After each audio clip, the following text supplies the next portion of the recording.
Hey everybody, welcome to the Slick Tree Podcast. I'm your host, Colby Langford. The point of this show is to help improve ourselves as dogmen and to raise the quality of the dogs on the end of our lead. So let's settle in, turn the volume up, and let's see if we can't learn a trick or two together from our guests.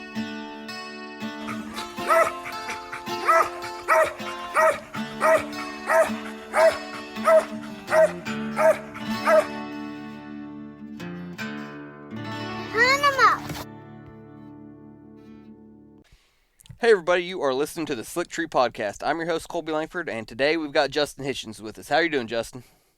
I'm great, Colby. How are you? Oh, pretty good. Just try and get a little bit of hunting in and staying busy. Yeah, I heard that, but it's these short daylight hours. It makes it tough on a guy like me that works, and I get home an hour left before dark, and you're doing everything you can to get home early and get a dog cut loose. Mm-hmm. Yeah, it's which you've had some pretty good luck with dogs. Just I'm going to say in general, but especially here lately, it seems like. Yeah, I'm fortunate. You get pups out of good stuff and spend the time with them, put them in the woods. It pays off for sure. So I'd say, some people call you and say, you're a great dog trainer. I consider myself just lucky. Yeah, well, I think there's more to it than just luck in this. In some cases, Yeah, I agree. Just kind of background for anybody that's listening. I just want to talk a little bit about how we met, which I haven't known you very long. We met at the Arkansas squirrel camp we did here a couple months ago, and I sure enjoyed getting to meet you and getting to know you there that couple of days when that was going on. I've been listening to your podcast, since the inception of it, and really enjoyed it, and was caught off guard. Didn't realize you were going to be there. It was awesome to get to meet you and get to hunt with you and talk dogs. That was a great trip, I'll tell you. A lot of good camaraderie, a lot of good fellowship, and seeing some good dogs work, ate some good food, and I really appreciate Tyler putting that together and inviting me down to it. Absolutely.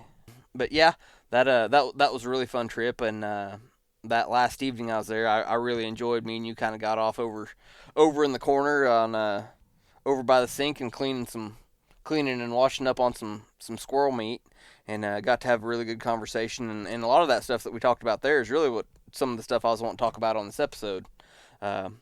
Which you told me all kinds of stories that I really enjoyed about kind of how you got into dogs, how you were introduced to them, and kind of the way you grew up with them, and kind of some of that history stuff. Yeah, I enjoyed it myself. Getting to know you a little more on a personal level, and some of your background and things you got going on in your life. It very interests me a lot. Hits near and dear to home, and then having the same interest, it was a great conversation. Yeah. Well, let's kind of jump in. So, just tell the listeners how it is that you came into get involved with tree dogs. Yeah, like I said, my dad, he was a coon hunter, so I was kind of born into it. I can remember, having coon dogs. Some of my earliest memories of dad having dogs, and he hunted hounds, and he had various different hounds, English dogs, black and tan. But I remember one in general was a blue tick dog that he called Tinker. And I remember at my grandma's house, there was actually a painting of this dog that hung on the wall. Some artist did an oil painting of him. I don't have any memories of hunting with him. I'm sure I did. But some of my earliest memories of hunting, Dad had an English dog out of Boyd's Little Joe Jr. He was a real tree dog. He would tree some coon, but he wasn't a real accurate dog. And, at that time, 6, 7 years old, trudging along through these hills of southeastern Ohio to a tree 800 yards away and have nothing in it. Wasn't real fun for a young fella. But right about that same time, Dad had got a dog. Was kind of my first experience with a mixed up what I would call a cur dog. He had a half Walker dog, half Airedale. She looked just like an Airedale, but she was probably a little smaller, but, quick on track, open on track, treat some coon, but also, run some off game. And so, my early starts was like, it wasn't, I guess, say wasn't the most fun for a young person to go along. But I remember my first memories of a really nice dog. Bought a female off of Alan Franklin's dad. There was a mixed up dog. I think she was part black and tan, part black mouth cur, maybe some mountain cur in her. But the Franklin boys, they were hard coon hunters back at that time, really before Alan really got much into squirrel hunting. And they killed or caught a lot of coon with this dog. Her name was Babe. Dad bought her later in life. I think we hunted her a couple years before she passed, but she was like probably the first dog that I really had fun hunting because she was accurate, treated a lot of game. Probably my first experience of hunting with a squirrel dog was with her. That was kind of like the beginning there. My dad, he was, like I said, he was a good hunter. He always had good dogs. He wasn't afraid to buy a good dog. I'm thankful for him at the time when I was first getting started. Everybody wants to buy their kid a puppy and whatnot. I was fortunate that he bought me a nice little dog to hunt, to kind of call my own. It was a dog that he had bought off of Dick Bear. Dick wrote in the Full Cry for years. He wrote a column called Past and Present Coon Hunters. He was a fantastic dog man. I mean, he was a mentor of mine, spent a lot of time over at his house, stayed all night, hunted with him, learned a lot about training dogs with Dick. That little dog, Dick had a little line of little dogs he called bear curs. They were just mixed up squirrel and coon dogs. I don't know exactly what was in them, but this little dog, his name was Tippy. Tippy was a nice little tricolor, mostly black dog, had a long tail, probably 35-pound dog, tight made. He was a treeing machine. He would tree. I can remember being 11, 12 years old when Dad would let me go hunting by myself. I'd walk across pretty good sized pasture field across from his house to a woods that a farmer owned that allowed us to hunt. I would walk that dog over there with the rifle by myself. No, obviously back then, no Garmin, no tracking system or whatnot. But this little dog, he hunted quick. He hunted around you. And at that time, I wasn't very good at finding squirrels. When he would tree squirrels, I'd be kind of frustrated. But he treated a lot of groundhogs and raccoons in the daytime, and man, I could find them easy. I could roll them out and have some fun. So that little dog's what kind of was my first, what I called my dog. And he was a lot of fun. Like I said, he was loose on the tree. I did competition hunting some in some club hunts and had very minimal success, but had some success and enjoyed taking him. But like I said, he was loose on the tree. He wasn't the most ideal competition dog, but man, he could sure tree a lot of game. At that same time, Dad had bought a dog off of Dick that was half Walker and half Leopard cur. His name was Geronimo, and he was the first real coon dog that I was able to experience and hunt. He was just fantastic. He was a big hunter, and obviously this was still before, I'm kind of dating myself here, but this was still before tracking collars. I mean, I know myself and Dad and Alan Franklin, we talk all the time about, boy, we wish we would have had Garmins when we hunted that dog.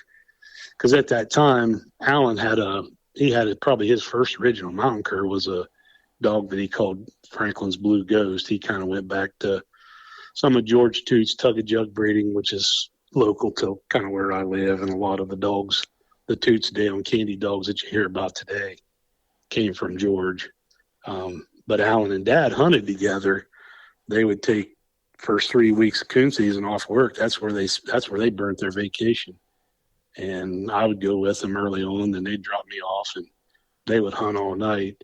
And I still remember the anticipation of getting up in the morning, because Dad always they had a calendar hanging on the wall, and every night he wrote down how many coon they caught.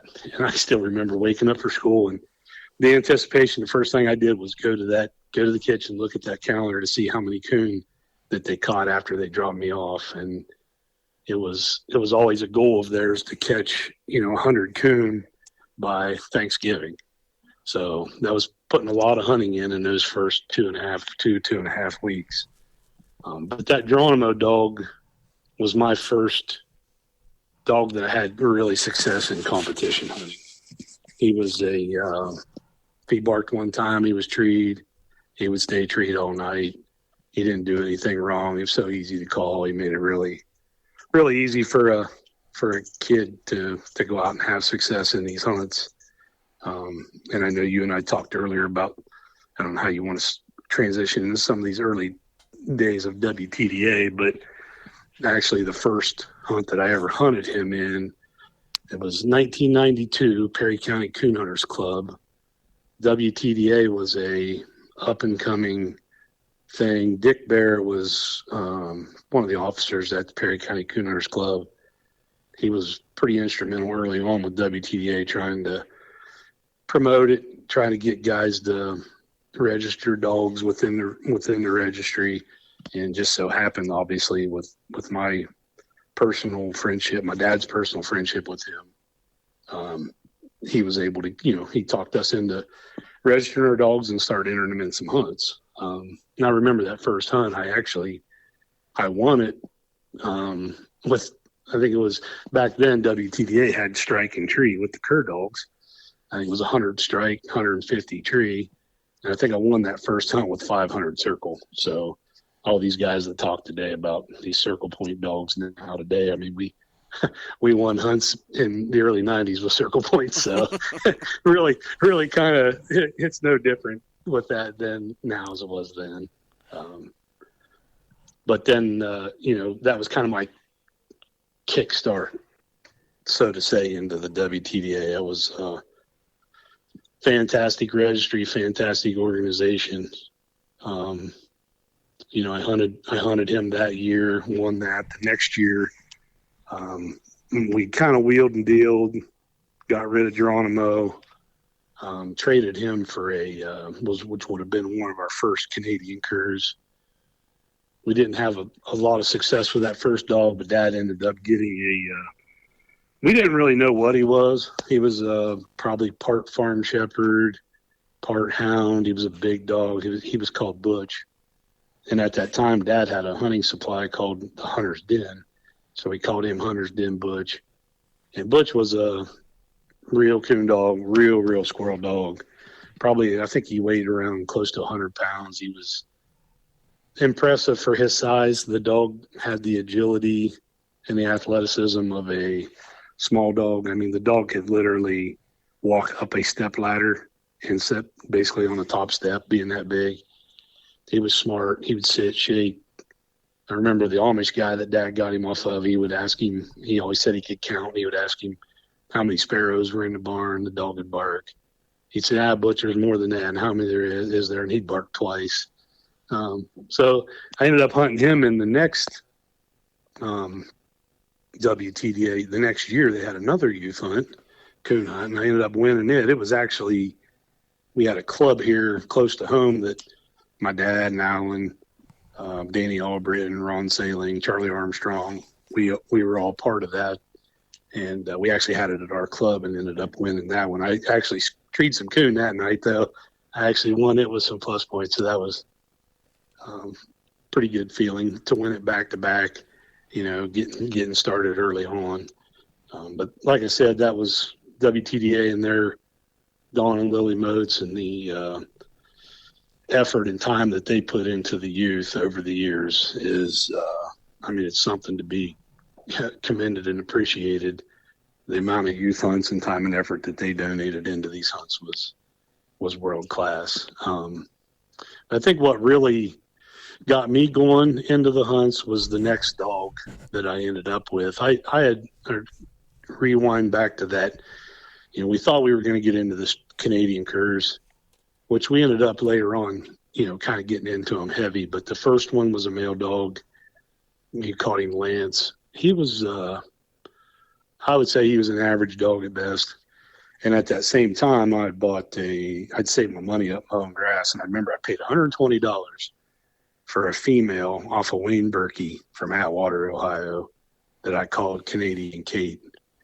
And that was going to be my first venture into training a pup on my own. And I can't say that I failed, but I needed some help to get her going. I tried hunting her, and back then I didn't. Dad was never he was never a dog trainer. We're not gonna say he was. He was a coon hunter, a hide hunter.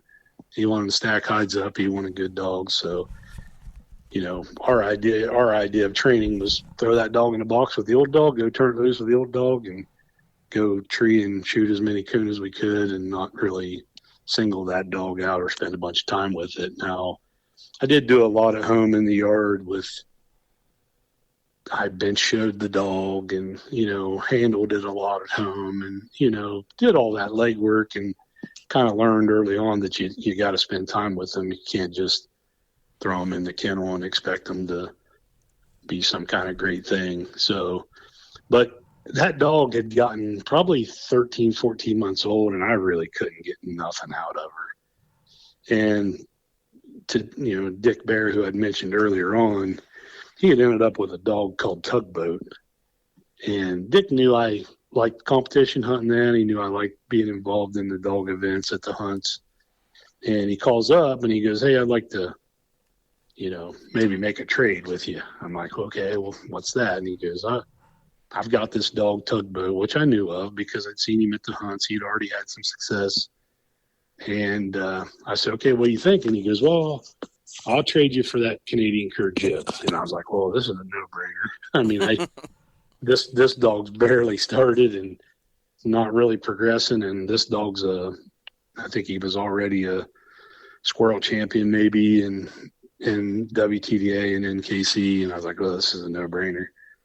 So we made that deal. And that was, still to this day, when you talk to somebody about what was that dog, which one was, if you could go back and clone one and bring them back, which one would that be? And that was him for me. That was Tugboat. And probably not so much about his ability, which he was a fantastic coon and squirrel dog, but more the time of my life, just got my driver's license, young kid.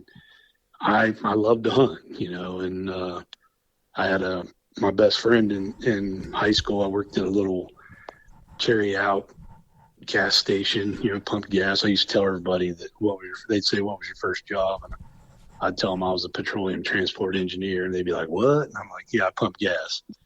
So pump gas, worked with a kid named Eric Wheeler, which lived down the road from me, and me and Eric became best friends. We fished and we was big time groundhog hunters in the summer. But that dog kept us really out of trouble.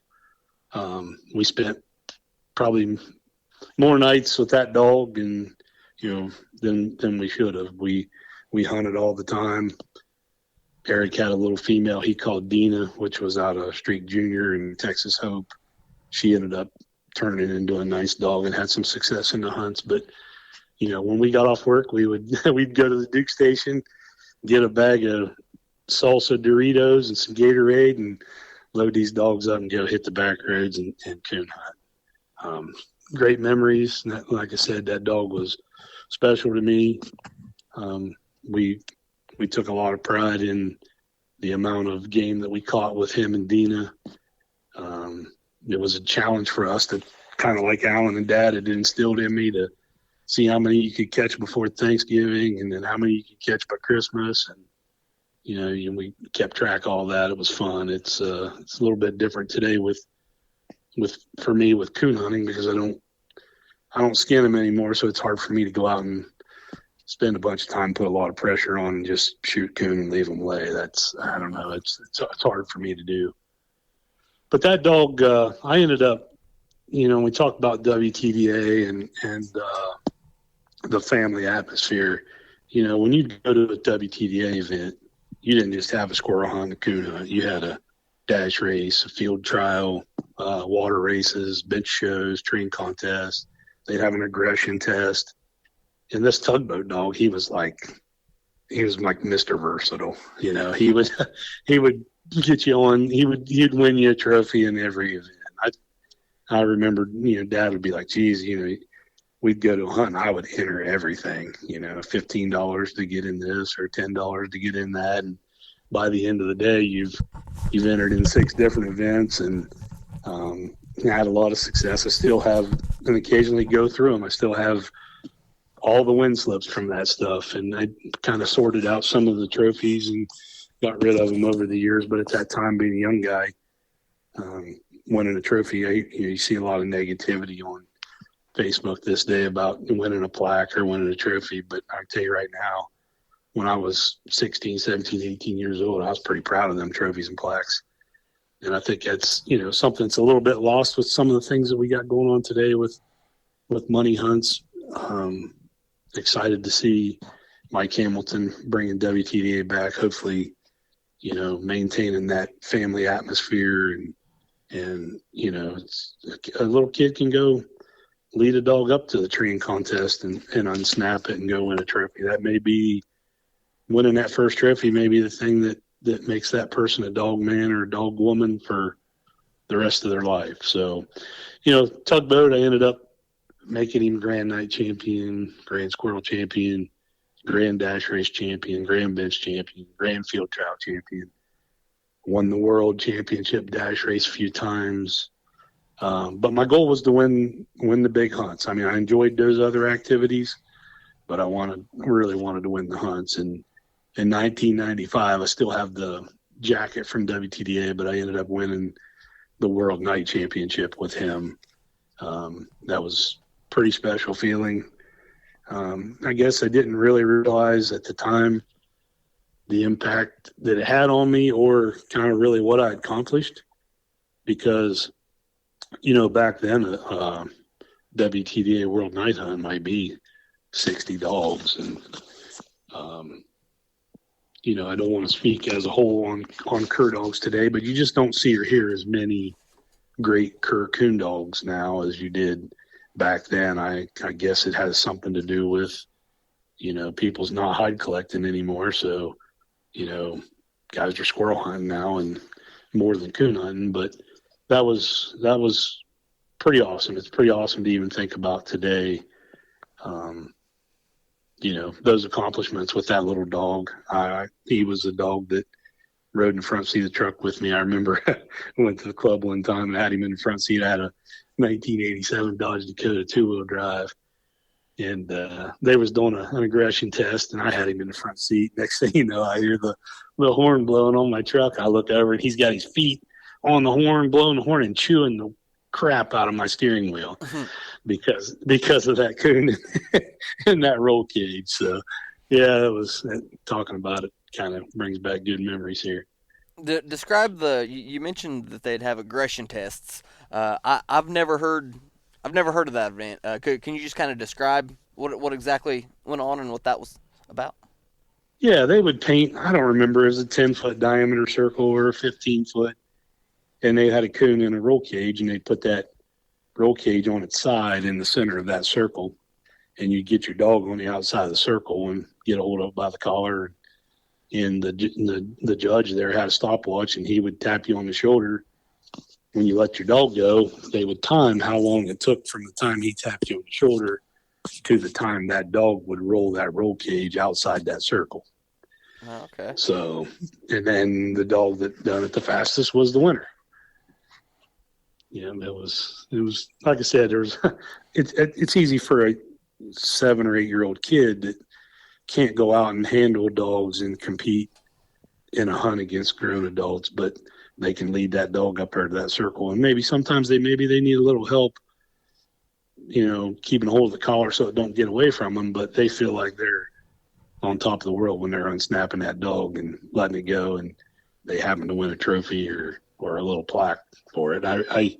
We talked about those trophies and how sometimes they get, labeled as meaningless these days. I still have my first ever trophy I won. I put an English dog that Dad had in a bench show at Salt Fork Coon Hunters Club, and it's this dinkiest little trophy with the marble bottom with a dog on it. And I think even after I became a cur dog man, I think I even cut the tail off the dog. Even though I won it with an English dog, I cut that tail off because I was a cur dog guy. So, but yeah, that's the gist of the aggression. Okay. Well, tell me some more about kind of the way the hunts were in the earlier days, or well, just in that general time frame. Like anymore, like NSD, I think has like 26 or 28 pages of rules. Just kind of, I'm more curious about like what the rules were like, and just kind of how the demeanor of the hunts were compared to maybe what's going on today. Yeah, back then the rules were whatever you could fit on the back of the card. Whether you was hunting WTDA or I hunted some NKC, I don't think I really hunted anything else other than those two. But the rules were on the back of the card, and obviously when you're limiting it to that space, and by the time you explain tree points and times and all that stuff, you leave very limited space to get in very much detail at all. So there was a lot of gray areas. There was a lot of gray areas, and I'll be honest with you. Still to this day, I'm a very black and white person. Right's right, wrong's wrong. This is dog gets credit for this. This is what they get penalized for. I can't say that those, I don't want to, ain't going to say no names or any certain instances, but I don't think they were always followed the way they should have. And that was frustrating to me, mainly because outside of maybe the world hunt, was a full elimination back then. But like none of the hunts at Eleonora, you'd go to Eleonora, there'd be 100 squirrel dogs there, and it was one round. So the National Cur and Feist Beard Association world champion won his cast and scored the most points, and that was it. So, if you'd go out there and you'd get a judge or a guide that, maybe didn't have the most ideal spots or, I remember one time I went out there and drew out, I had tugboat and drew out with Kenny Smith. Kenny actually had Thunder. And the dog that Alan ended up with, which is on a lot of the papers of the original Mount Cur dogs today. And we hunted, we drove an hour and a half to Jasonville, and the kid that was guiding us, he was doing the best he could. He put us in the woods. We hunted 45 minutes maybe in that first woods. We called timeout. We went to the next woods. We got there and they was harvesting soybeans or something around the woods. We would have never been able to hear the dogs in there. Unfortunately, that kid was like, that's the only other spot I had. So we drove back to the club. They told us to go up behind the clubhouse and hunt as much time as we could, just be back by the deadline. We probably hunted an hour and 5 or 10 minutes. I had a pretty nice score. Come back to the club. I think I placed 8th, won the cast, placed 8th or 9th, out of 100 dogs that time. But I was always frustrated because, what if I could have hunted another 40 minutes? I might have backed clear out of it. I might have minused out. But what if I could have treated 3 more squirrels and, had my name at the top of the list? So it was more laid back, I think. And I make these comparisons strictly on, I love to follow the hunts and stuff on Facebook. I don't go to them. I still love the hunts, still love to see the competition, still love to see, there's a lot of great hunts these days, a lot of fantastic dogs. I love to watch the lives, but it's definitely probably more suited for me now than it was then because, I've watched, I don't know how many live casts, and it's pretty cut and dried. It's the guys, the rules are spelled out and explained better. And, this is what's expected. And your dog does this, they get rewarded. Your dog does that, you get minused. And I think as a whole, back then, I felt like a lot of guys you drew out with, their number one goal was minusing your dog. Their number one goal wasn't to plus a dog and reward the best dog. They was trying to figure out a way to get you in a hole. And, you know, back then there wasn't as many dead loner, you know, go your own way tree dogs. I mean, you might have that dog, but chances are it goes out there and barks, somebody's going to be piling on a tree with you. And it was really more of sometimes it was more of a calling competition than it was actually a squirrel competition. So that kind of frustrated me. Probably what ended up getting me out of it at the time was, you know, seeing some of that stuff. I used to, even when I quit hunting in the hunts, I would still go to the club, and I was an officer in the club. Loved talking to the people, loved being involved in it. But Alan always asked me to judge the final cast of the world squirrel hunt, and really coon hunt too when I could, or the state hunt or whatever. But when it would get to that final cast, Alan would be like, "Hey man, can you?" Of course, a lot of times he was hunting in it. He was having a ton of success then, and so I would judge that cast. And I really took a lot of pride in, and I still feel to this day, the judge is there to judge the dogs. The judge is there to do what's right and judge the dogs, not have a conglomerate of people that try to judge it, or it's you're there to judge. You're there to call your dog. Me as a handler, I was there to call my dog. The judge was there to judge the dogs. You know, everybody says Joe Blow, he minus his own dog, and he's such a stand-up citizen, and that's great. But to me, the judge was there to do that. So when I turned my dog loose and he treed, and I thought he was treed, I treat him. And if he did something wrong and needed to be minus, the judge needed to judge the dog. That's just kind of how I basically, the roles and responsibilities of the cast, kind of how I expected it. So when I judged, I had that same approach. Guys, we're here. I'm running this cast. We're going to go at my pace. Everybody's going to get treated exactly the same. Everybody's going to get plussed exactly the same, minus the same. We're going to put just as much effort into scoring your trees as the other guys. And I love that, man. I remember judging. Charlie Armstrong was winning a lot back then. He had some great dogs, and Alan, Chuck Gatto, Mark Gatto. That was the jukebox days, and some of the first jukebox dogs with Augie and Bud, and you know, they were in it a lot. I remember judging Craig Williams with the Image. I seen, you know, he passed away not too long ago. He was a great dog, and his Louis dog, and that Andy Moore would handle. And I mean, I love that. I really loved judging more than I did competing in them. I mean, I guess to say really simple, I hate losing more than I like winning. So it was like, oh, there's no pressure here. You know, we're going to go cut dogs loose, and we're going to put them in a good place, and we're going to go score them. And it was so much fun. But yeah, like I said, I haven't hunted in them today, but I follow them as intensely as if I did. So it definitely seems to me like NSD, USDC, I know WTDA is in the infancy of coming back, but I did talk to Mike Hamilton, and, you know, I told Mike, you know, he asked me what I thought about the way it used to be. And I said, you know, I think you can have a ton of success if you clean up some of the rules. You know, WTDA, if your dog treed, there was no step rule. It was as long as the limbs touch.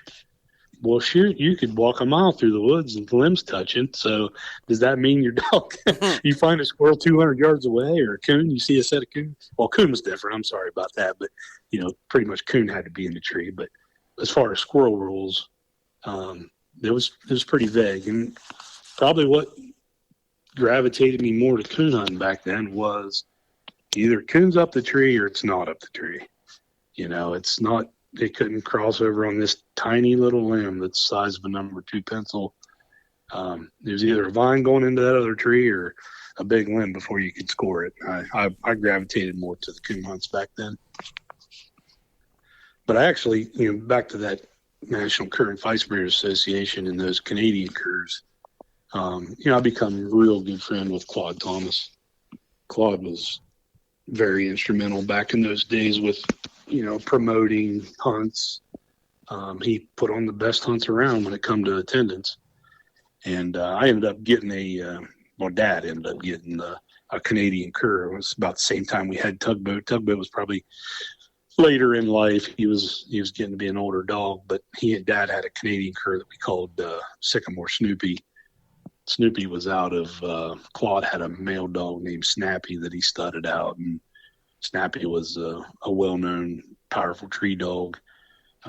Claude was, up there in age, and he put him in a lot of treating contests. It'd be nothing for him to bark 120 or 30 times in a minute on a treating contest. But Dick had this Snoopy dog, and Dad ended up. I can remember Dad paid $2,000 for Geronimo in 1991 or 92, which, man, at that time seemed like just a pile of money. Yeah, nothing compared to what you hear about today.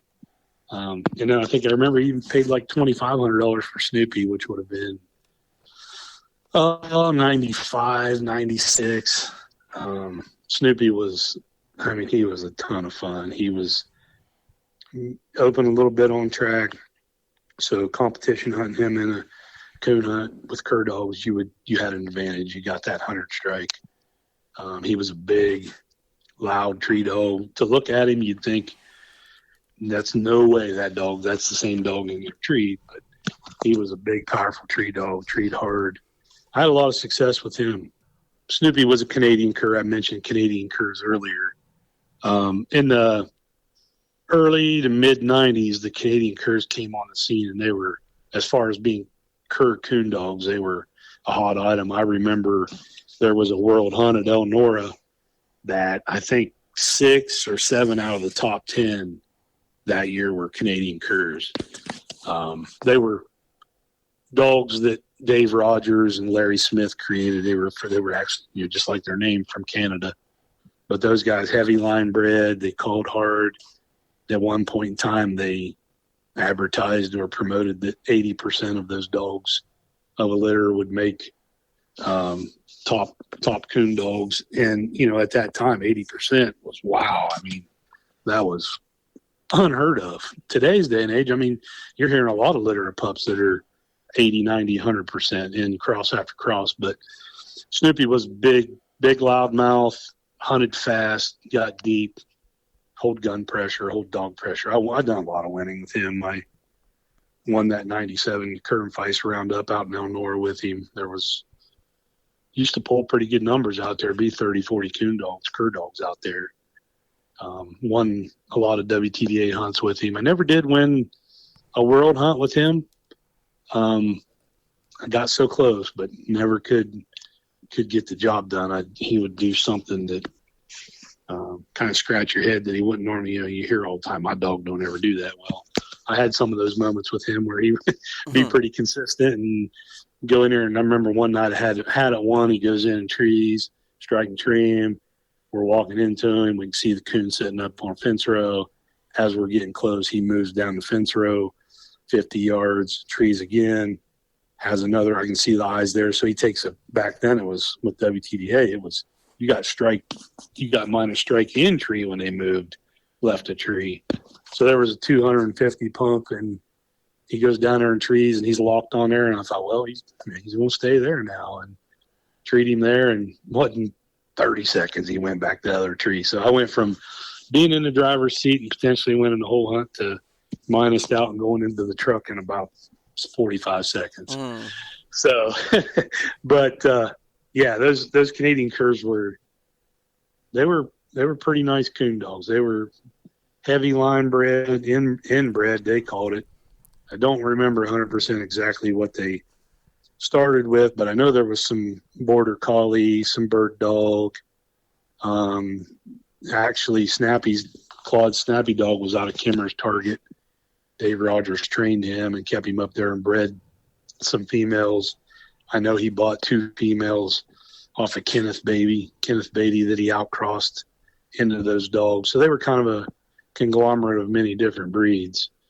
Some would be yellow, some would be red ticked up, some would be like Snoopy black and white. You really didn't know what you were going to get as far as collar and some of the physical characteristics. I noticed with them, you'd get some with bad underbites, and I suppose that was from being inbred so tight and some of those bad genes popping up. But as far as coon dogs and overall health otherwise, they were fine. But yeah, went from tugboat to Snoop.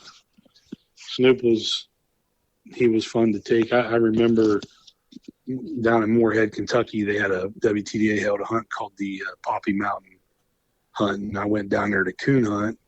And Eric, he took Dina down. He was going to squirrel hunt. So I told Dad, I said, if I'm going to go down there, I'm going squirrel hunting too. So I took him out that week, like 2 days, and he treated a couple squirrels. And shoot, I went down there, ended up winning the squirrel hunt. Didn't win the coon hunt, but won the squirrel hunt. But he was a dog that when he treated, he stayed no matter what. And as well as I do, if they do that in a squirrel hunt, you're not going to draw very many minuses unless they treat on a telephone pole out in the middle of a pasture field. Mm-hmm. So one ended up winning the squirrel hunt with him down. I think I might have placed in the coon hunt, but I don't even think I won my cast in the coon hunt because they cast out the hounds and the curs together on that hunt. And I drew a hound dog that was pretty nice, and he didn't just steamroll me, but I think he ended up treeing an extra coon and beat me. But yeah, those Canadian curs, that Katie female that I mentioned, I traded for tugboat. I ended up getting her bought back later on, and I think I ended up making her squirrel champion. She was wide open. She was so hard to call. She was wide open on track and no changeover on the tree, and treed just as hard as she barked on the track. And so you really had to pay attention, but she ended up being a nice coon and squirrel dog. Caught a lot of game with her, raised a couple litters of pups out of her back when I thought I was a Canadian cur guy, but that lasted for a few years, but not forever. Hey, I had a question for you. When we first got going, you mentioned the painting of your dad's blue dog. You still got that painting? That's a good question. I'm not sure if he does. I would bet money that he does. You mentioned that. I'm going to ask him because I'd like to see a picture of that. Yeah, it was. I mean, it literally hung. It was the centerpiece in my grandma's living room. So, he must have really cared about that dog to get a oil painting and hang it in your living room. Yeah. Because my grandma wasn't a hunt. She didn't care nothing about dogs or hunting. She was annoyed by it, but yeah, it was hanging right there above the couch. Yep, not the grandkids. It's the blue dog. Yeah, that's right. That's right. Yeah, it was fun times back then. Like I said, my mother and father got divorced, and I ended up staying. My mom moved to Florida, and ended up staying with my dad, and we lived there at Grandma and Grandpa. So my grandmother was kind of my, she had a big part in raising me, and yeah, it was funny. I remember Dad had a coon that he kept. He had a permit for, and it had a collar on it. And that was one of his training devices. And he would stake that coon out in the yard on a long chain. And I remember as a kid, I got too close to that sucker, and man, he chewed the fire out of my leg. I had to go to the hospital, get tetanus shots, and yeah, I still have a picture of that stupid coon. But he sure lit me up. He lured me in too close, and I thought he was nice, and so I took it out on a lot of his family over the years after that. You said it was one of his training devices. How would he use that coon? He would. It had a collar on it, and he would either use it in a roll cage and pull it up a tree, or something similar to that. I don't ever remember him just running the coon up the tree and tying it off, like you hear some of these guys do with squirrels. Mm-hmm. But he would put him in a cage and then hang the cage up in the tree and let dogs tree on it. That was his his training methods. Well, it'd be handy if he could have had the coon trained to be like one of these homing pigeons the bird dog guys use. You just go out and let your coon loose and let your dogs run it every night, and you come back the next morning and he's back in his pen. Wouldn't that be something? That'd be something. That coon would be worth a lot of money. Oh man, I got a cat that's worth that much. I've got a cat here that's his name's Oliver. he's helped me with a lot of puppies. It's interesting. I tell people this story and they look at me like I have three eyes. But when I got this Wilma dog that I still have, that's Zeke's mom, and she was out of Demon and Whitey, which was a real good cross to me. I made 4 times. I can remember when Wilma was a puppy. I've got a 107-acre farm here, and I can let a pup run loose. I do have a road that runs through the middle of it, blacktop road, and I worry sometimes about them getting run over, but also I got it in my head that if they do get run over, it's a shame. If they don't get run over, how much better are they going to be by being able to run loose? And it's worth the gamble. I've been here, since 1998, and I've had one dog get run over. So it's worked out for me. But this cat, this is no lie. And people are going to hear this and think that I'm full of crap or lying, but I'm out feeding dogs. I let Wilma out. She was probably 10 weeks old. And we have a chicken house. The kennel's behind the house, chicken house to the right of it. And I'm feeding dogs or doing whatever, and I hear this pup start barking behind the chicken house, and I thought she was just barking at chickens, so I didn't really get too excited, and she just kept barking and barking. I thought, man, she's not booger barking, she's actually tree barking. So I thought, I'm gonna walk back there and see what's going on. No lie, I get back there, she's treed on this tree, sitting up on the first limb, probably 12 feet off the ground, is that cat. And no lie, that cat has a squirrel in its mouth. And that pup's, I'm assuming, probably barking at the cat. But that cat dropped that squirrel just like you'd have shot that squirrel after that dog. And that cat dropped the squirrel. I'm not saying that he was teasing her with it and dropped it. That was his intention. I mean, he might have just slipped his grip. But he dropped that squirrel and it fell down on that pup. And that pup grabbed that squirrel and shook it. And, I let her just kind of, one of my training techniques with puppies is if it's summertime and season's out, I'll pick up a roadkill, or in season, I'll take a squirrel home. And when they're running loose, I just let them have it. I mean, they just do what they want with it. They can eat it. They can not eat it. They can hide it under the kennel. They can drag it down. I don't care. But I kind of scent condition a puppy that way. But I let her have it and let her fool with it. And no joke, like, a week later, I took her hunting. She was, it might have been 2 weeks later. She was 12 weeks old when she treated her first wild squirrel. No lie, it was a feeder squirrel. I've got a couple bucket feeders out here for pups, but she treated that squirrel, locked down on it, held the tree. I shot it out to her, and that dog, until she was 6 months old, I would only hunt her. I'd come home, I'd hunt her for 30, 45 minutes, which, my thought process, and I may be crazy, but my thought process is those young pups like that, you got to keep it short, and you got to keep it optimum times, and you got to make it as good or as easy as possible for them. So, until they get a little older, and my theory always is, you talk to guys and you see Facebook posts about start late, finish great. These young phenoms, they fizzle out because, starting early. And, my personal opinion is that's not the dog, that's the person. You take that pup out there and listen, I struggle with it myself.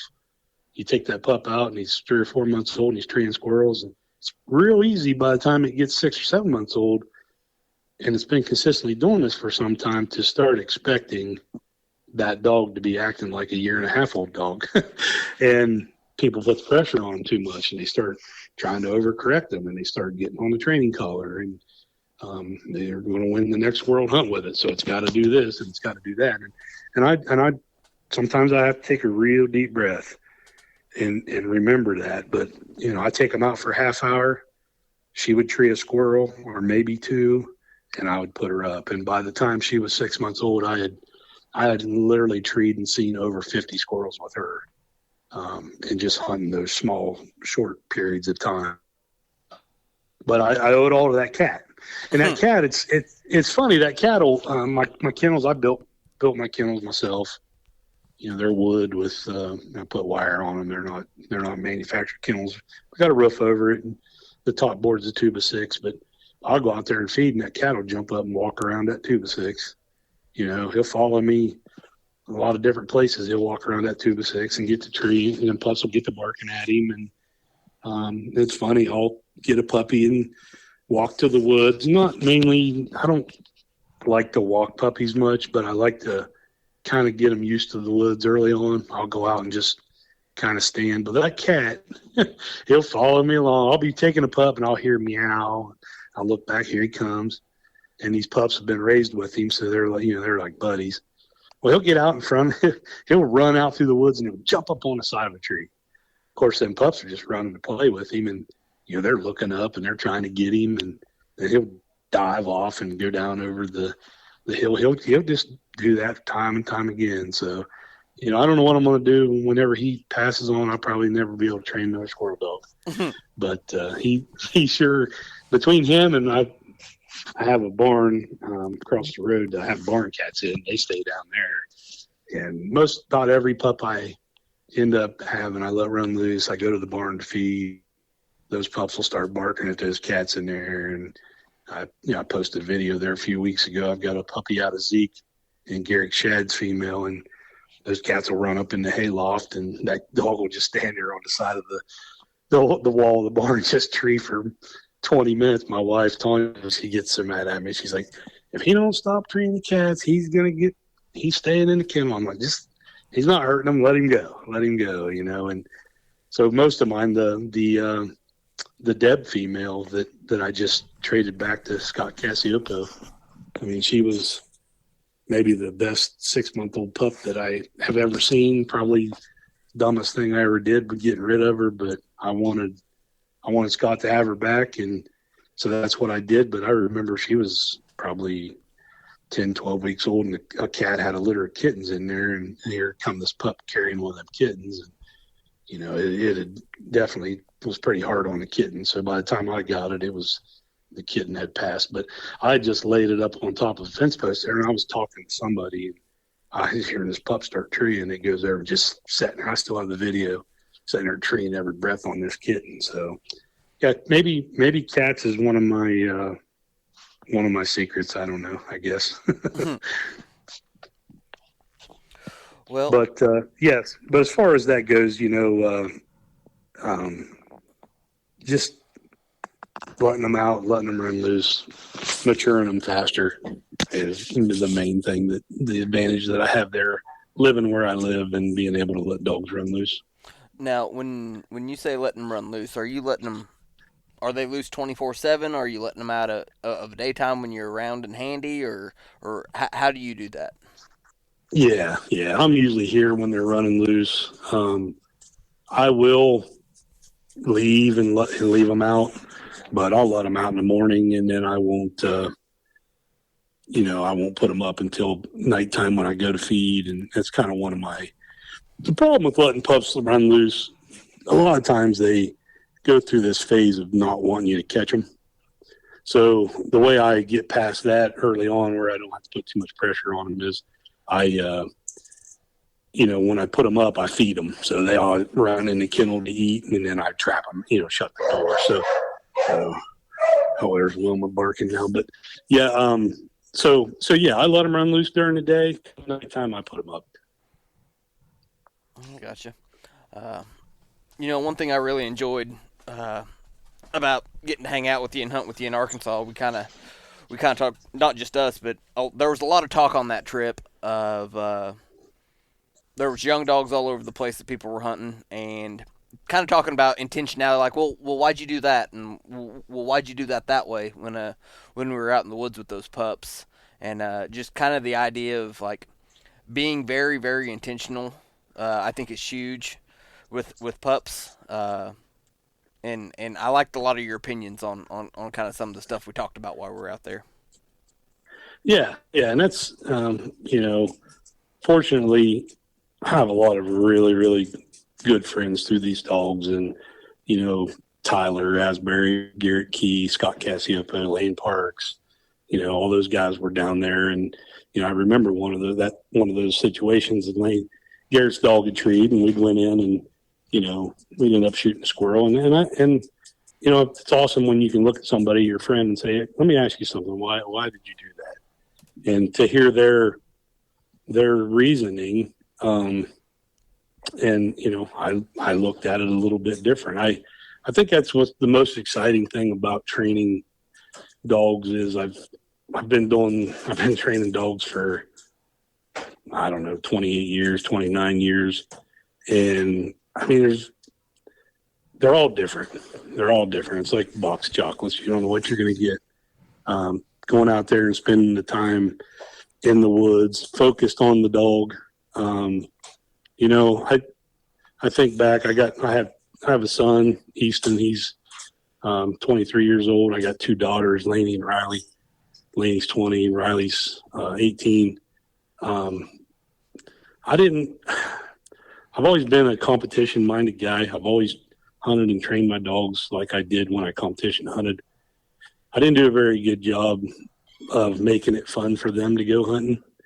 I always had a young dog, always worried about it staying treed, always worried about getting in there and doing the right thing, hurrying up, getting to the tree early on when maybe they weren't as focused as they needed to be. And I wish if I could rewind time, I would have kept an older dog that I could have let them take a 20 gauge out there and just shoot whatever they wanted to shoot and make it more fun. So, but that we had that conversation that day with Garrett and his dog, and it was like, because I looked at things a little bit different than him, and I'm like you. I like to be very intentional. I like to, only hunt them by themselves, and get in there and make sure dogs are a creature of habit. If you start bad habits, you're going to fight bad habits, and you're going to have to put the work into changing that. If you start off everything right and be consistent, and makes it so much easier in the long run to, develop that dog into what I'm looking for as far as getting treed, staying treed no matter what, being independent. I'm like you. Be intentional with them. Be consistent. Figure out what you want. Some people want dogs I don't care if a dog timbers a squirrel. I have some of the most fun moments you'll have in the woods for me, is watching that dog timber that squirrel, staying with it, locking down on the tree that it stops in. I love that. It's not very good if you're a competition hunter and you're out of sight of it and you can't see it happen, you're getting minus. But as far as squirrel dogs, I love that part of it. If you don't want your dog to timber, you probably want to not think about jerking vines and not think about shaking trees and beating on trees and stuff like that when they're at an early age. Now, once you get them going and solid, and then you can do that stuff. They know what they're supposed to do at that point in time. And like I said, it's read the dog. And I know I work for one of the largest civil contractors in the country, general superintendent for them. So I have a lot of employees, a lot of stress, and there's sometimes I get home from work, I'm not in a really good mood, and if I feel that's when I take the older dog. I got Zeke. He's 2 years old. He's pretty much, you cut him loose, he's going to go get treed, and he's going to do it the right way, and he still makes his mistakes. But if I'm frustrated, he's the one that's going to get to go. If I'm in a good mood and I'm going to grab Willie or Deb when I had her, or this Clay dog that I have now, that's when I'm going to take them, because I'm not going to put too much pressure on them. I'm not going to have a short fuse. I still today keep a regular Garmin collar with no prongs on it. If a dog wants to run a deer, I don't care. Let him run it. 99% of the time he'll figure it out and he'll quit running them. But if I don't have the ability to shock one, I'm not going to. I had a plot and collie cross dog one time, and that was where I learned my lesson with that. He was fantastic. 10 months old, treeing squirrels, hunted great, very athletic. It's run deer. Run deer like he did a good job at it. He didn't just run it for 200 yards and come back and wonder, and he circled it. And I said, well, I'm gonna put the heat on him, and I did, and I took the hunt out of that dog. I mean, he was never, after that, he was never more than a 150-yard dog.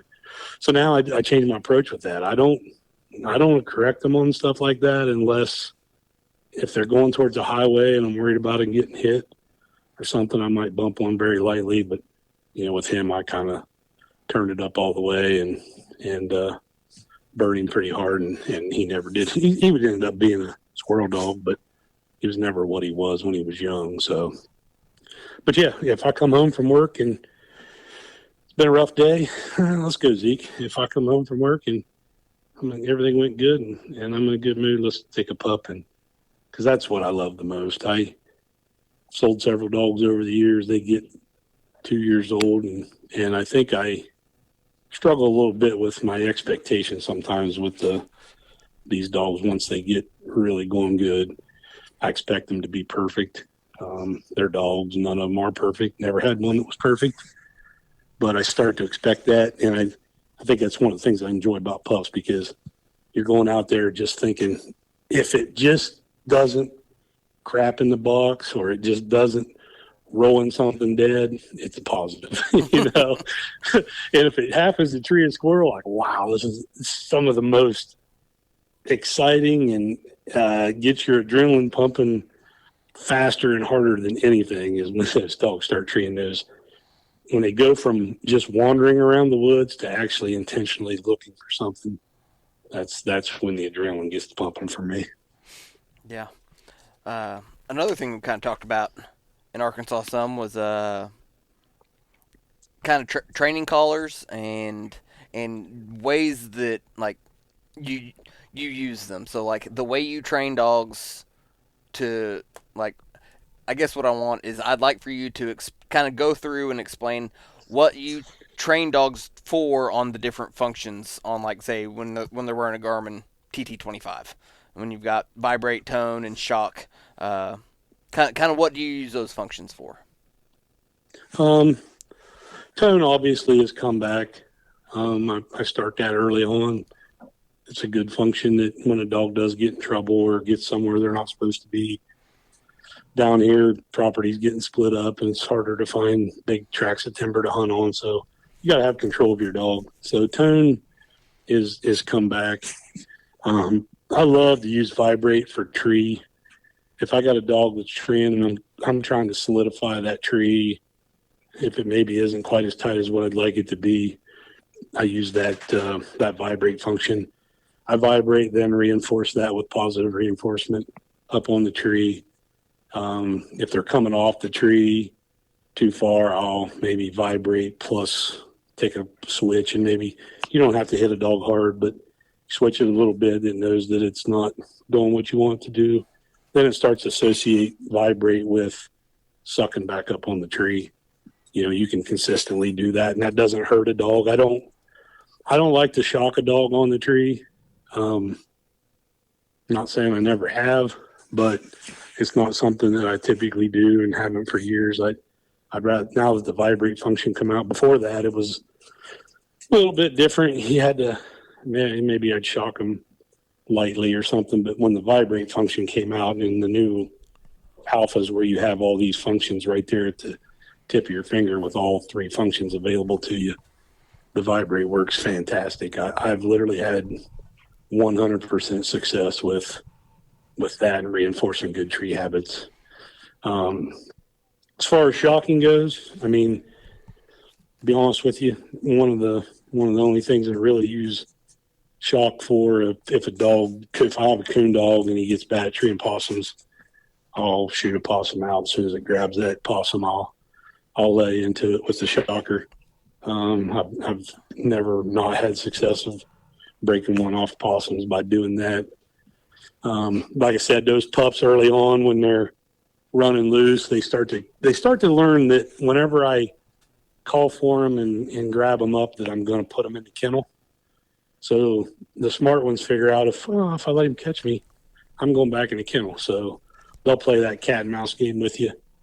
I'll put the Garmin, the tracking collar on there, and I'll shock them lightly. That that I like to do it early, early on, like 3 months old, 4 months old. I just shock them lightly. That works very well for me. And like I said, with deer, I don't typically have deer issues with the line of dogs that I'm hunting. Um, Most of the time, they'll sight chase them, and then they're going to come off. And if you just keep, positive reinforcement of treeing squirrels or coon, they're smart enough to figure out that's what you want them to do. And over time, they clean themselves up with that. So I try not to shock them for anything like that. I've heard people say you can't shock one, make it go hunting. I don't agree with that. Um, the demon dog I had, I could bump him real light with a shocker, and he would go 1,500 yards across the field to go get treed. He would still hunt good on his own, and he hunted fine. But if I wanted to have fun or send him across some big long field, you could bump him real light, man. He'd just go harder.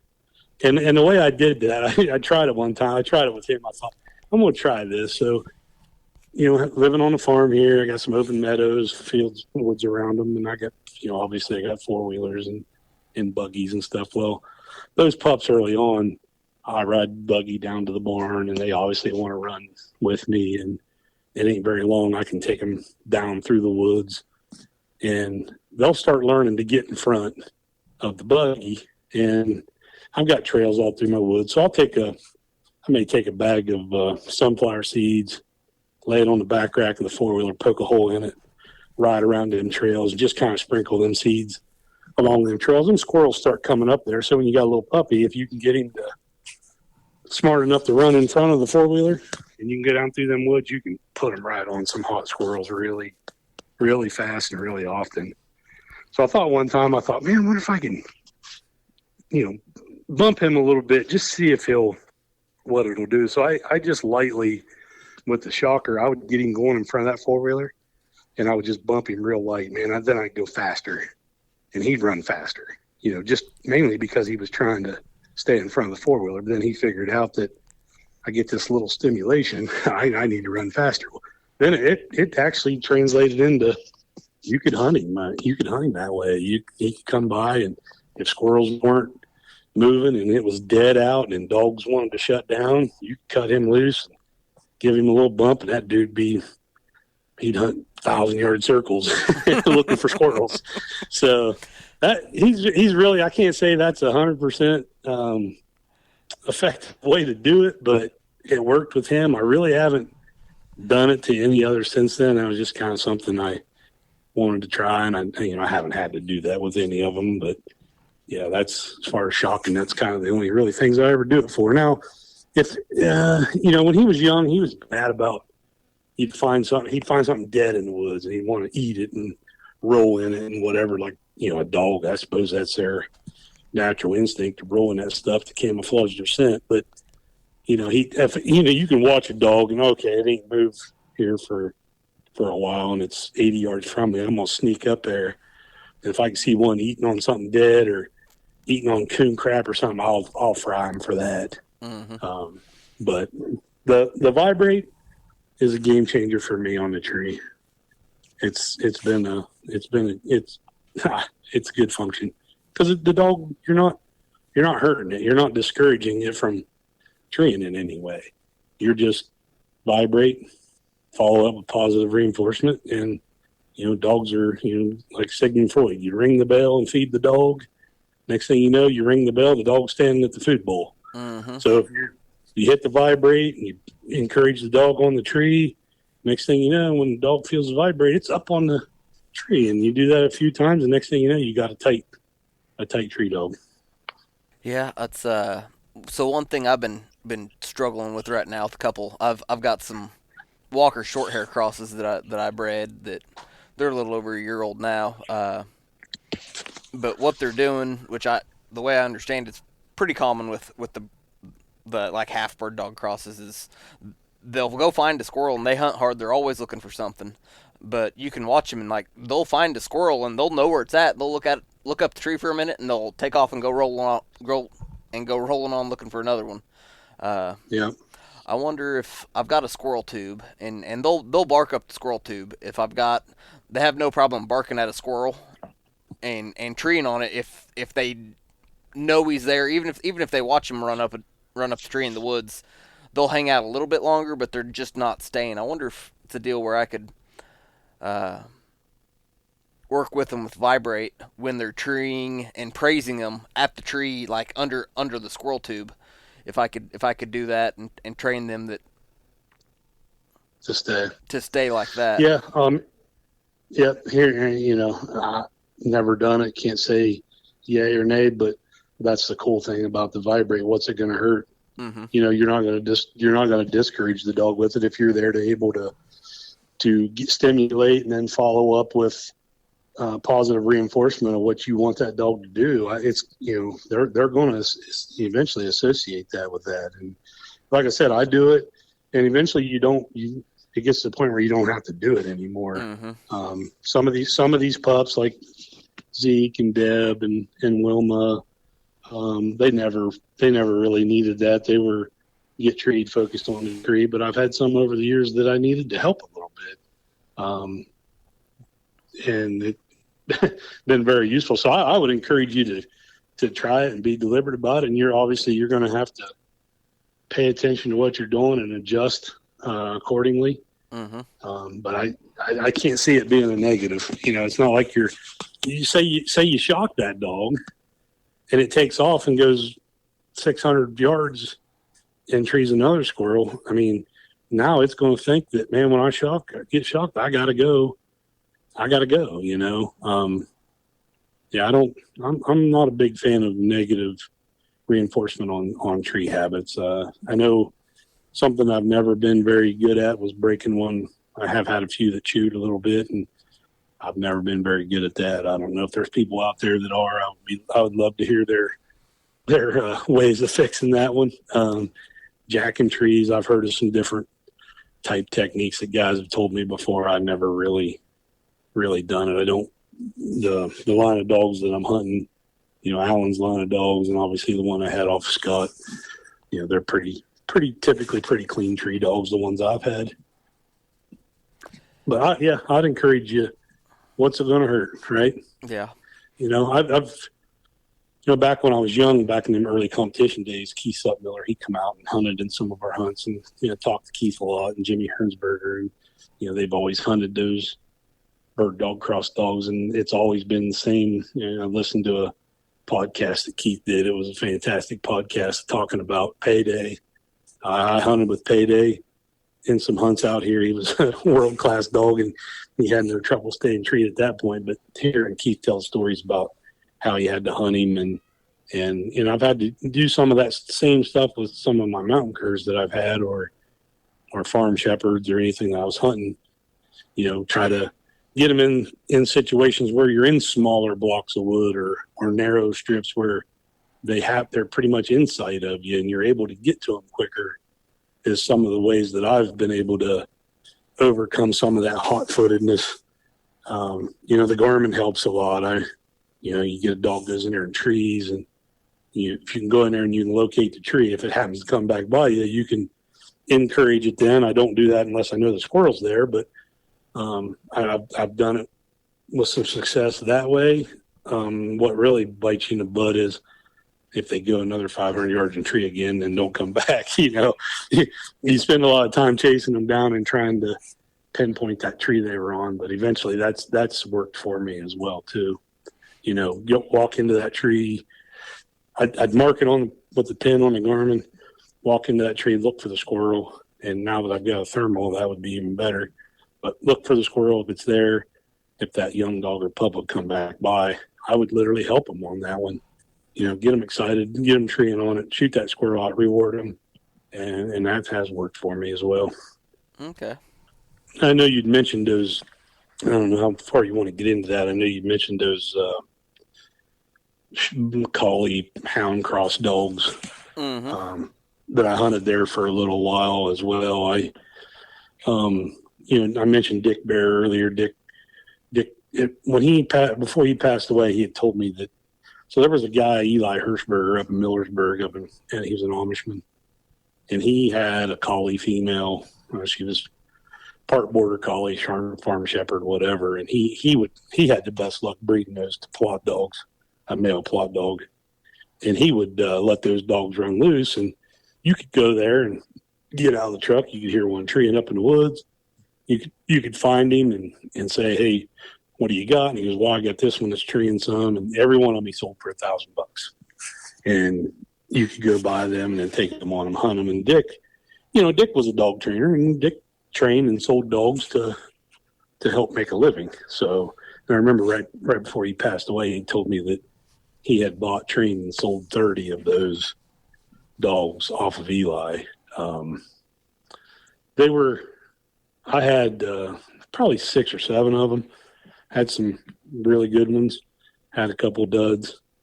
I had one that I called Luke.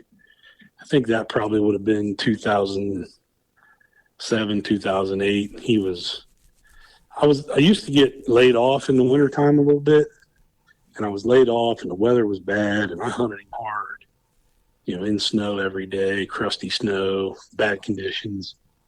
And, then, 2 weeks later, we get a melt, everything gets better conditions. I'm thinking, man, this dog he was doing okay when it was bad. He's world class now. He was such a nice dog. He was a squirrel dog, really good coon dog. That was like my first Garmin.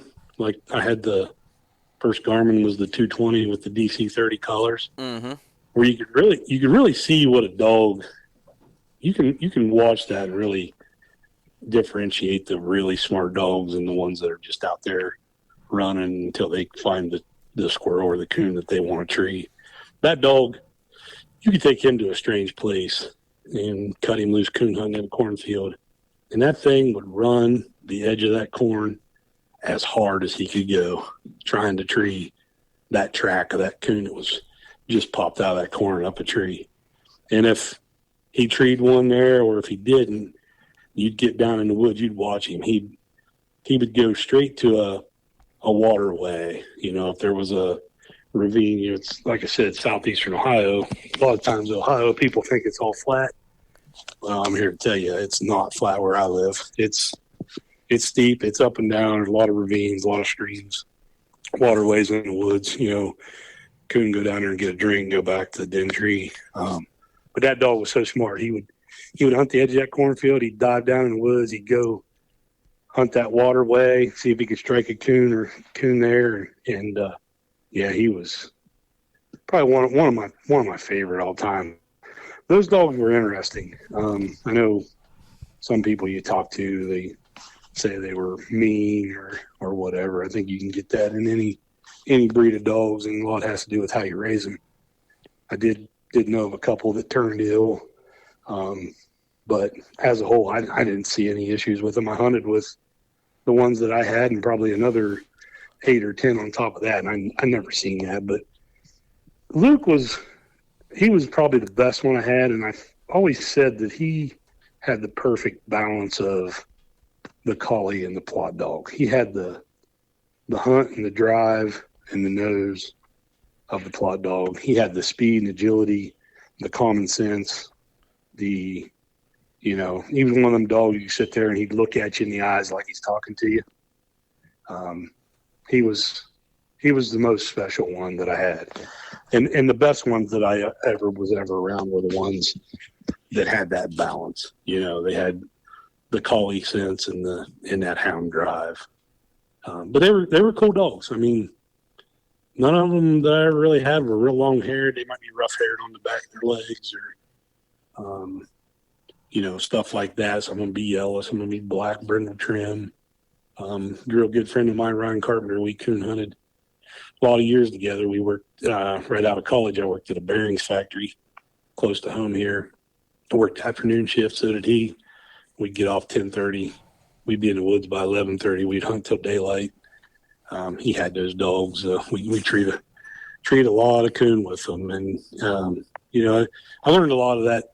I remember Dick when I was young. I would always call him and tell him how I'd do in the hunt and whatnot. And he would always tell me. I remember he'd torment me. He'd be like, "Listen, You'd been better off take that $25, put $25 worth of gas in your truck, and go train a puppy. Well, back at that time, I was worried about winning trophies and plaques. I wasn't worried about training puppies. But the more I was around Dick, the more, it was funny. You go hunting with him, coon hunting. He had this little 2-wheel drive. He always had a 2-wheel drive small truck, like a Toyota or a Ford Ranger, and had a cap on it. You'd go driving down these black roads, and he drove 50 mile an hour on these gravel roads. But as he got close to where we were going to turn loose, he'd turn his lights out. And sometimes he always had a standard shift truck. Sometimes he'd shut the truck off, and he would coast into where you were hunting real quiet. When you got out of the truck, you had to barely shut the truck door, and you barely put the tailgate down. And if you had a chain on the end of your lead strap, he would throw that thing over the hill. He was like, boy, we got to give this pup the best chance to tree this coon. And if that thing knows we're coming, it's already heading for home. And, and I learned a lot about that. It's like, even hunting with me today, I know Tyler and those guys laugh at me. They're like, when you get out of the truck, when you're hunting around Hitchens, you better be quiet. And it's hard to do when you got 4 or 5 guys, but when I'm out by myself or got somebody with me, let's try to sneak up on this squirrel. Let's let this pup or young dog tree the easy one. That's just always been kind of my mindset when they're young and getting started. I learned that from Dick. He knew where every culvert was that coon would cross under, or every den tree was, or he would, like I said, he'd shut the truck off. You'd be coasting down the road with their headlights out, and you'd get out and be real quiet, get that dog turned loose. Learned a lot from him. Yeah, sounds like a good guy. Yeah, he was a good one. I miss him. Yeah, but he would hunt some of them. He would hunt some of them shepherd crossed up dogs. They'd have 6-inch long hair. I mean, you'd look at him, you think, ain't no way it's a coon dog. You turn that sucker loose, it'd be the real deal. It just get treed fast and have game, and there were some good ones. Earlier you mentioned you keep some feeder buckets around the place. There's a lot of different ways to build the feeder bucket. What's your favorite? Oh, I'm lazy, man. I take a 5-gallon bucket. I drill a 2-inch hole right under them rings, right underneath the lid, and I pick a tree that I don't care about, some softwood or something that's not going to be marketable timber. I take a little impact drill and a lag bolt and a washer, and I screw that thing right to the tree. I do the bottom of it, the bottom corner, I do wrap some what I call hardware fabric, basically 1/4 inch by 1/4 inch hole mesh. Because, if a coon gets there and he can't get in that hole and get corn out of there, and then they'll start chewing on the bottom of the bucket. And once they chew a hole in the bucket, then the corn wants to run out. So, yeah, I put that hardware fabric around the bottom, and I lag screw it right to a quake and ash. We call them quake and ash trees. Some kind of soft, crappy tree, or some kind of junk tree, or a dead tree, a den tree, or something. Mm-hmm. And I turn that. What I like to do, I know which way I'm traveling down the paths when I'm taking pups. I always turn the hole right next to the tree, but away from the direction that I'm coming. That way, a lot of times you get real close to that bucket before that squirrel come out of there. How high are you hanging that bucket? High, about at height where I have to stand on the 4-wheeler to fill it up. Okay. So I'll stand on the rack of the 4-wheeler to take the lid off and dump corn into it. That gets it up away from deer and stuff like that. But I turn that hole, like I said, away. Then a lot of times you get them pups that'll kind of run out in front of you on your 4-wheeler or your buggy. Then you'll get real close, and that squirrel will come diving out of that feeder right in front of that pup. Man, they'll put them right up a tree. That works real well for me. And it's cheap. I get buckets pretty cheap. Usually we had buckets left over at work that had oil in them or something like that, and I get them for free anyways. Mm-hmm. Yeah, but the training part of it, just spending time with that pup when it's little. I've been very fortunate. My kids have all been really part of that. My youngest daughter, Riley, she's always loved puppies. She's always got them out playing with them. Now she's getting older. My wife, Tanya, does a lot of it. She likes to play with the pups and make over them when they're little. I always felt like that first 3 months of a pup's life is the most important. I let them run loose here, shoot around them. I got tractors. I put up hay. I got livestock. I get them around the livestock. If you get a dog off me, they're not going to chase somebody's cows or their horses. They're used to livestock or they've been handled. Puppies. I raise a few litters here and there. Not very many, but I spend time with them pups every day.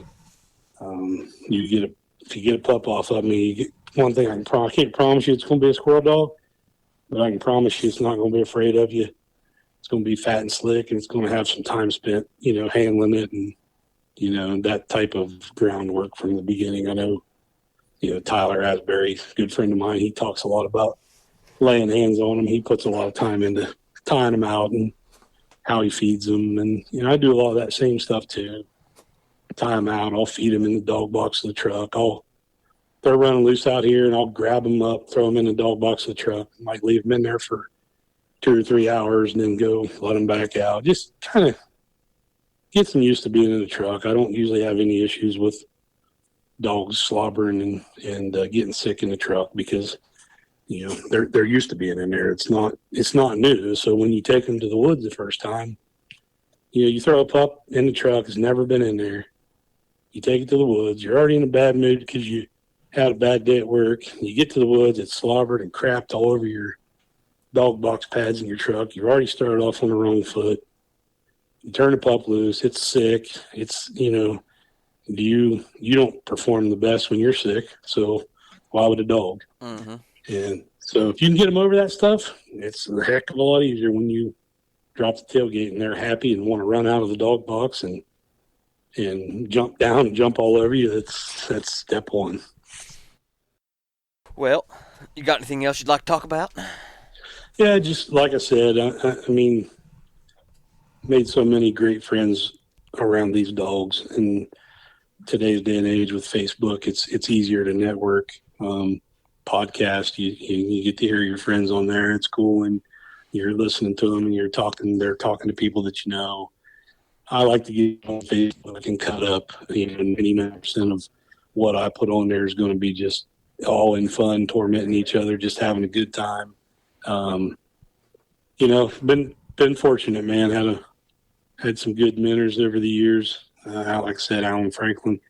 Alan only lives about 8 or 10 miles from me. He's been around him since I was a kid, and Alan ended up being one of the most instrumental people in the original mountain curs. And it's funny, for so many years I hunted trained curs or just mixed up dogs, and hindsight, I wish I would have been hunting thunder dogs a lot earlier. He gave me Demon as a puppy, been 10 years ago. In the last 10 years, I've hunted mostly original mountain cur dogs, and I've had a lot of fun. They've been good to me. But yeah, thankful for the things he's taught me over the years. Jim Hatcher, he hunted with him. Jim was a great guy. Jim would come to my house a couple of days a week when I was in college, and we would hunt together. We would go to hunts together. But yeah, all the friends that I've made, you and without Facebook and all that stuff, I'd have never been hunting in Arkansas with Tyler and Scott and Lane and Garrett and Morgan Anderson. He come down with me. I been fortunate. I still learn a lot every day from guys like Ron Woodward and Jay Overholt. I'd love to get Jay or Ron on a podcast with you. The amount of dog knowledge that those guys have is crazy. I mean, they're great guys. We go to LBL every year with those two and Jeff Eakin and Toby Newcomb, Joe Sutton. I mean, I go to Michigan to Ron's the end of October. I go to LBL. I go with Tyler to Arkansas end of November. I go to LBL for 1st of December and again in February. I'm blessed to have a wife that supports me in what I do with hunting, and she might give me heck about how long I'm going to be gone, but in the end, she's always there to support me, and I'm able to go enjoy times. Like, I mean, that Arkansas trip this year, there was a lot of people there. Um, one of the most fun one of the most fun things, with the things we did with Ducey and Clarence and Bart Williams and Gary Mitchell coming over and talking, Chris Sproul. Those are cut from the earth. Fantastic people, fantastic dog men that you're like minded and you can learn a lot from. Mm-hmm. Yeah, that was a great time. Yep. Yep. I thoroughly enjoyed it, and I'm looking forward to going back again next year. Yeah, it was year number 3 for me. First year was just me. First 2 years, me, Tyler, and Lane, and man, some of the memories that we made, and Lane crossing waterways in his underwear, and to get the whip, and we still remember those hunts like it happened yesterday. With your good friends and good dogs, and it's great to be out there in an environment where everybody's just happy for what everybody else has. They don't care if it's a poodle, a Shih Tzu, or a Walker dog. If it's a squirrel dog, and they love it and we love it. That's the best part about it, having good friends that revolve around these dogs. And unfortunately, it's not everybody's like that. Encountered a lot of jealousy over the years in these dogs. That's divided people and friendships, and that's unfortunate because in the end, we're a small group as a whole in this country, and we should be sticking together and encouraging each other rather than belittling or having negative things to say about. You and I talked earlier. You see so many posts where people talk about these dogs making all these trees and not having squirrels, and that's a bunch of crap. No, these dogs are squirrel dogs. How many? Ain't seen too many casts in the last few years where somebody won with just circle points, and if they did, everybody had circle points that day, or the majority had circle points. That's just the roll of the dice. When you pick a hunt to go to and you drive there, you know if it's going to rain. So best thing you can do is have your dog prepared for those situations, and that way they're ready, and you got the best chance to win. Yeah, I gar-holed my dog today. I kind of hunted her about the worst time of the day just to try to make it similar conditions to what the hunt I'm planning on trying to go to this weekend's going to be like. It's going to be rough, but uh, I mean, That's it. kind of comes back to that intentionality. It's like if you're always going in the peak time at in the best woods and you're killing a tailgate full, that's great. But what do you do when that's not the conditions on the day of the hunt? That's intelligent preparation right there. It's um, like I said, I work for an excavating contractor. So over the years, when it rains, you don't work. So when do you hunt? You come home, you're hunting in the rain. Most of my dogs were prepared that if you drove to a hunt and it was raining, they're still going to go hunt and give effort. They're not going to stand beside you shivering because it's raining, because they've never been out in the rain or the wind. Or I love to hunt in the snow. I love to push a dog in the snow. I love to push a dog in tough conditions because those tough conditions don't last. And when they go away and scent conditions are better and that dog's worked and struggled, they're better. They're better on the other end of it. I agree. So Well, Justin, I sure appreciate you coming on here and giving us your time. I'm gonna go ahead and we've gone a little over the normal time slot, and that's okay. Uh, but man, I talk to you on the phone pretty often anymore. But I always enjoy talking to you. So yeah, you too, buddy. I appreciate your willingness to help on my the barrel I got from my gun when I fell and bent the old barrel, and your knowledge of that. That's the great part about these dogs. You always got somebody that you can call for help on whatever you're dealing with or wherever you're at. If you need help, there's somebody you can call and they'll be there with bells on to help you.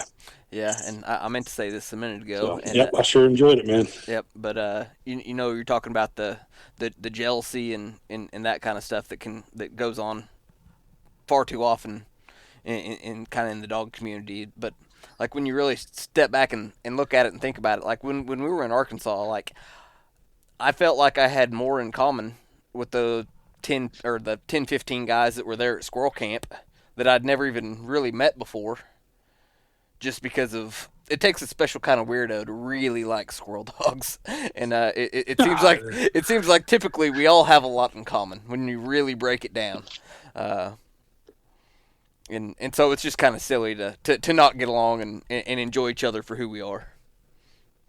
yeah, be happy and supportive of the sport that we hunt in. I may not believe in everything that goes on at a hunt or whatever, but that's what those guys enjoy to do, and I'm tickled to death to be able to get on there and see the results and watch the hunts and follow the dogs. And I spend quite a bit of time looking at them. My wife's always on me. She's like, "You're craziest person I ever seen. Our dogs bark one time in the kennel.